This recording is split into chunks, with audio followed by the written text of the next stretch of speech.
Hello everyone, welcome to IGL sketching class number 6. So in this class we are going to learn the key rules in making a portrait. So if suppose you are drawing a portrait, and what are the things you need to keep in mind before you start drawing a portrait.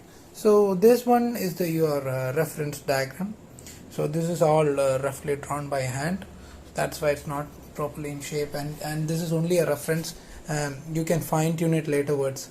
Once you have made the structure, you can fine tune it and you can erase this off. This is just to give an outline where the things will appear, so that after making the portrait you don't want your eyes and ears getting misplaced in some other place, and that will be a hectic job to correct it.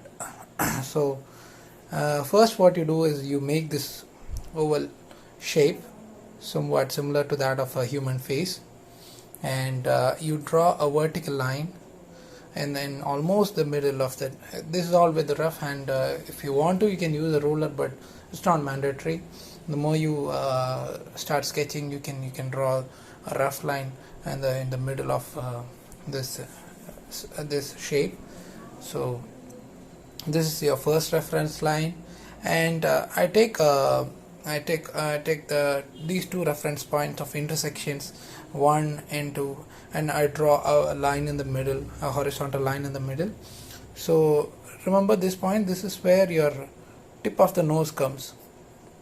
Okay, so this is where your tip of the nose comes, and I take this point and the top point as a reference, and I draw a line, horizontal line, in almost the middle of these two reference points, and this is where your eyes come. So this is where your eyes are going to appear. So this is just for the reference, and you need to fine tune it more and more. And I take this reference point and the bottom reference points, and I draw a line in the middle, a horizontal line in the middle. This is where your lips come. So somewhere here you're going to make your lips. So, and when you take your ears, the ears come somewhere here. Actually, when you take that in a picture, your eyebrows and your top of the ear lies in the same line, almost in the same line. If you check your own ears, you will find that, and your bottom part of the ear and tip of the nose lies in the same line. So somewhere here it comes. Okay, so and you can draw your hairline somewhere over here. Somewhere here it will come. So this is only just reference. I want to show you a rough diagram rough sketch which I made using this technique. So here it is. I hope you guys can see.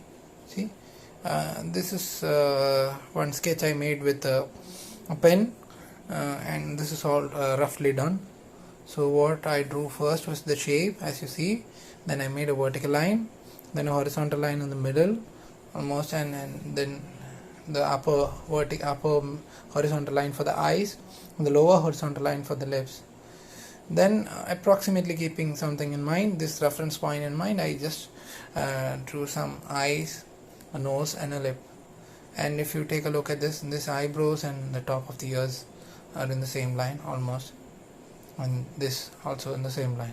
And compares to the hairline, see, if you want, I just drew the hair randomly. If you want to bring it down to here, it depends on what reference you are taking and what reference. And always this is just the reference of the freehand sketching.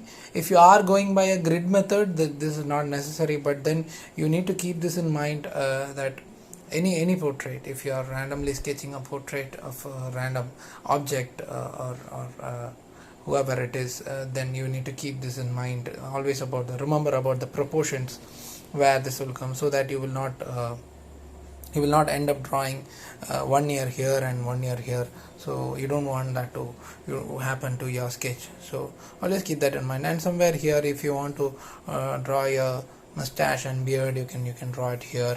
So this is the basic basic outline of the portrait and how you make it. And from here you can draw the neck over here, and then the shoulders. So somewhere here it will come. It's all for reference. If you are going by the grid method, then you don't need this one, but definitely remember that you need to keep this in mind.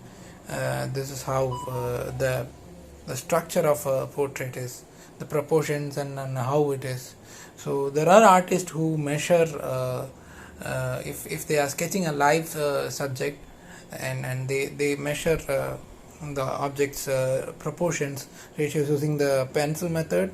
So what they do is that they keep the pencil like this, and they measure, okay, till here, the from forehead to the eye line, and from here it is nose tip, from the eyes, and from here. So this is how they measure. So they get an approximate, so if they keep the pencil on the paper, they'll get an approximate idea of where the eyes are going to be, where the nose is going to be. So that is one more technique, but I wouldn't rather suggest using it, because those are the technique which is used by the experts, and however they'll make a good sketch out of it. But if as beginners, if you try this one, there are very less chances that you are successful in that method. So I would rather consider taking this methodology, and start drawing your own random portraits. You just draw some eyes and some nose and some lips, and just make random portraits. This is just to have an idea about how the proportions of the human face works while making a portrait. So that is class number 6. Thank you.